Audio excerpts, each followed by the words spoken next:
I Yeah. really enjoy. Yeah. I enjoy being around people that have good energy. You'll see that with Love and Marriage DC. All of us are fools. We cut up, we clown, we joke, we clown ourselves. Like, it's just fun. And that's the type of people I have to be around. I can't be around stuffy people. I just can't do it. Well, I can tell from like the way that you guys even interact on social media, from the outings that you all had as a cast member. Like, I could tell there's some organic relationships, and Ashley and I were talking about this yesterday. It just feels more connected. It's Yes, more definitely. genuine. Yeah. Definitely. It was not pieced together. It wasn't like we would go to each other's events. We would support each other. It was funny because Ashley and Quick, they schedule be so busy. I mean, I look at me and Chris and how we travel and how busy we are. And when I look at what they got going on, I'm like, yo, when Quick starts posting his schedules on his Instagram, I be wanting to go to sleep. I be like, I'm tired already. They be nonstop. So a lot of times, every time we had something going on, they would be traveling. Then they would have something going on and we would be traveling. But we've never lost touch. We've never lost that genuine connection, you know? Yeah. So what made you think, and there are a lot of questions coming in, so I'm seeing it, you guys. I promise I'm going to ask Monique. So what made you think, or what makes you think that like the cast that were picked to be part of Love and Marriage DC? Now I have to get used to saying Love and Marriage DC. I keep trying to say like Love and Marriage Huntsville. Oh, you should hear me on my morning show. I keep calling us Love and Marriage Huntsville all the time.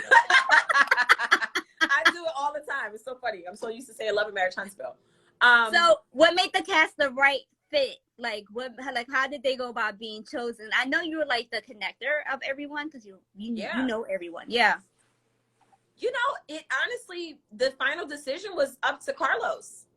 You know, because when I gave him the list of couples who I thought were amazing couples who represented Black excellence, all of those things, I gave him who I truly thought would be a great fit for this show. And based off of when he was able to talk with these couples, he chose who he thought would be best for the show, but also best for the group.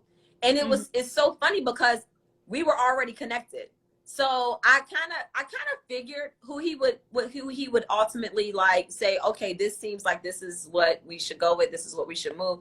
I already knew. It's like everything just happened so naturally. And what's crazy is the same couples that are now going to be on Love and Marriage DC. At one point, I was pitching hard. I was like, yo, when I was on the other show, I was like, y'all need to check them out. They will be amazing. Wow. And it was like nothing, no movement. So for Carlos to see what I saw in these two couples and then go further and say, hey, this is who we chose. I just told him the other night this story. I never even told him. I was like, did you realize that you chose the same two couples that I have been pushing hard that I really wanted on that other show? And he was like, are you serious? He never even knew. He never knew. So, and that was a genuine selection, you know? So everything, when I tell you God's timing is always perfect, this was the right opportunity for all of us as a whole. Every last one of us were meant to showcase our lives on TV. And I truly believe that every person that watches the show will see themselves in each, if not all, they'll see themselves in at least one of these couples or one individual. They will see their situations play out. All of us have children in totally different age brackets. So if you're a person who is empty nesting, who has grown children, or if you have children in high school, or if you have children that are still, you know, toddlers, or my kids are homeschooled, but you know, you'll see the children across all different age ranges. So as a parent, you'll see yourself, whether you're like, oh, I remember those days, or whoa, I'm looking forward to those, or I'm going through that at this very moment. Yeah. You're going to see so much. It will resonate. Everybody's going to literally feel like, okay, I'm a part of this family by the time you get done with this season, because we have put it all on the table. Yes, I want to talk about that. So someone asked, like, what makes the show different? To me, the fact that we have couples who have been married 20 plus years, 13, I believe, actually, I think said 13 years. You guys just celebrated 10 years.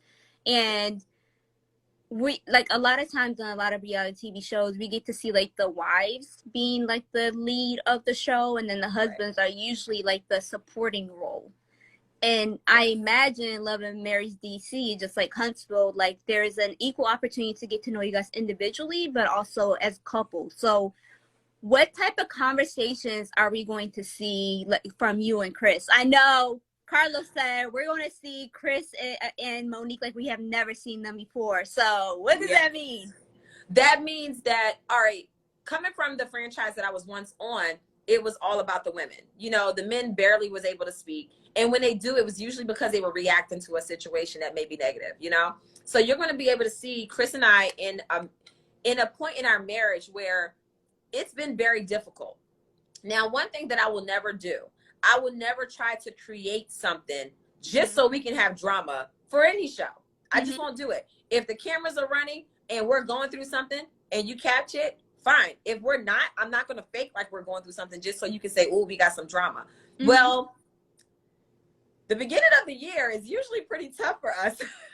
And we just so happen to start filming in January.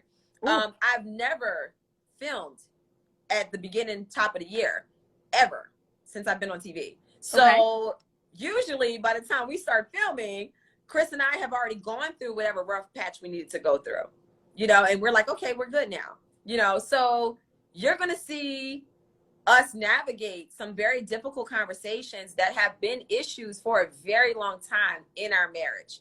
But what you're going to see that's different is that I'm finally not backing down for what change I need as a wife.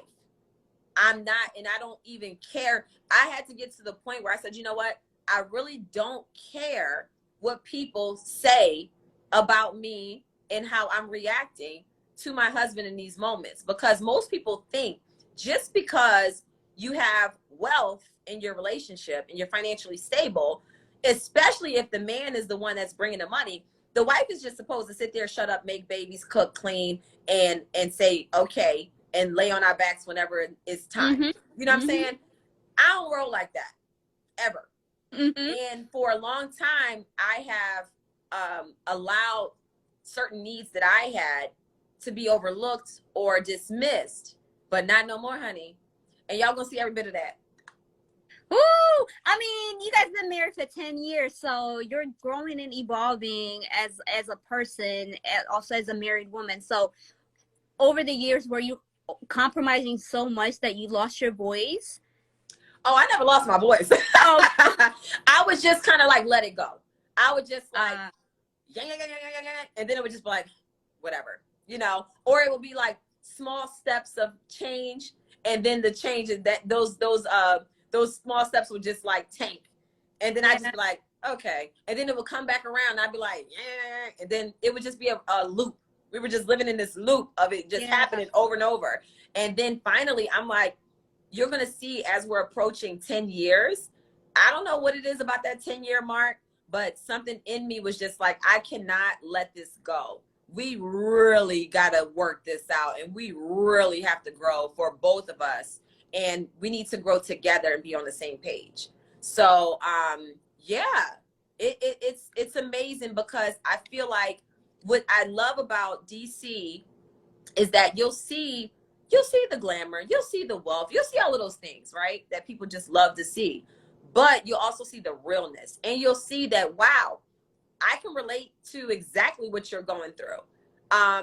We don't have to have the same looking bank account for us to have the same issues, you know? Right. So, and I think that for men and for women, for wives and for husbands, or spouse and spouse, however you look at it, watching the show, I really think that people will be able to look at themselves while they watch us. And hopefully the change that we're trying to make in our marriage, the viewers will see themselves and say, wow, maybe that's how I am in my relationship. Maybe I need to take a step back and listen to what my spouse has been saying to me, because if they're voicing it to you, it means something. And when a person is adamant about the change they need, you have to respect their voice. Whatever your intentions are, don't really matter if your intentions aren't being heard by the person you intended them for. So it just goes so deep. We're talking about some real life stuff. You know, it gets really, really heavy. What is it about the beginning of the year that you feel like you always experience that adjustment? You said like you never usually film during the year. So what is it about that beginning of the year? So, all right. So I'll put it like this. Okay. A lot of people look at the new year, which is in January, as the new year.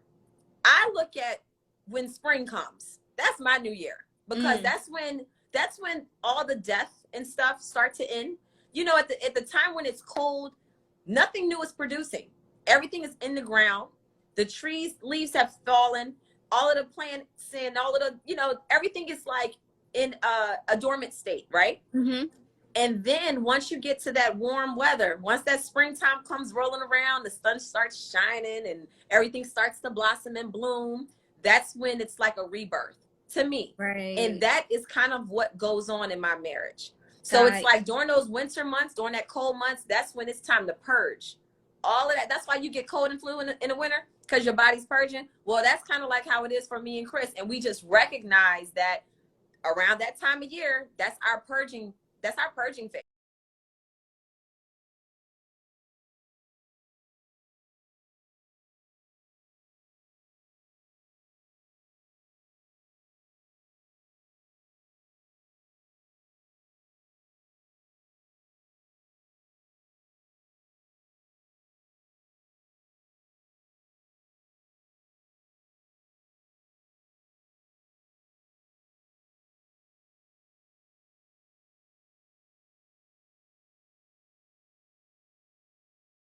Phase. That's when we're purging out whatever is on us, whatever's weighing. Let's purge it out. And once we get to spring, that's usually when it's like, okay, we got it all out. That years ago are not the same people anymore. And how do you adjust and grow while continuing to choose each other? And I feel like you guys are truly going to have like very real conversations that I'm looking forward to. Yeah. Yes. And you know what's so funny? You'll see this throughout the season as well. And that's what I love about this sisterhood. And I'm like, darn near, I'm getting chills just thinking about it. The support, the understanding. There was times where I felt kind of stupid, because I'm like, I'm sitting here complaining about my husband, who is a great man. He ain't out here running the streets. He ain't got no babies out here on me. Like, he is literally doing what he should do as a man. He's a great person. He has a huge heart. But we still have issues, and it's still bothering me. And they were so reassuring, like, no, it doesn't matter. Whatever you're going through, that is what you're going through. And it's nothing wrong with that. It's nothing wrong to express those things, you know, because everybody from the outside looking in is like, most people are like, what you complaining for, you know? So you just try to navigate those conversations, and you can't have those types of conversations with everybody. No. Yes. No, because on the surface, everything looks good. Yes, I have a nice house. Yes, like my man is a great person, human being. Like, I still have needs. We still need to work through that. And that's that requires a level of maturity to understand and see beyond the person and say, like, this is the current issue and how do you address it? Yeah. Yes. I love that. Oh, I'm so excited to hear those type of conversations. So the Super trailer was released last week. Yes. And we have marriages that we're going to see, couples. We have real conversations like you mentioned. We have scandals. We have scammers. I think I heard that in the trailer. We have success, sisterhood, brotherhood, and a sprinkle of shade. It feels like it is packed. Yes. It's full. It's a very full. Everybody is coming with some big personalities, just naturally.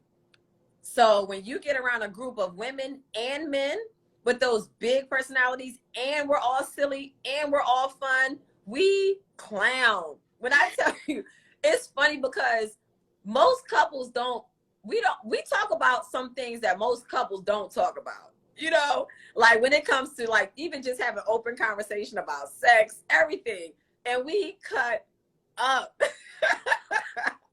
And I feel like some of us ladies on the show, we cut up like most men usually do. Like with the jokes and the clowning and stuff. So it's kind of like a role reversal for us on this show. It is hilarious. Like, oh my God.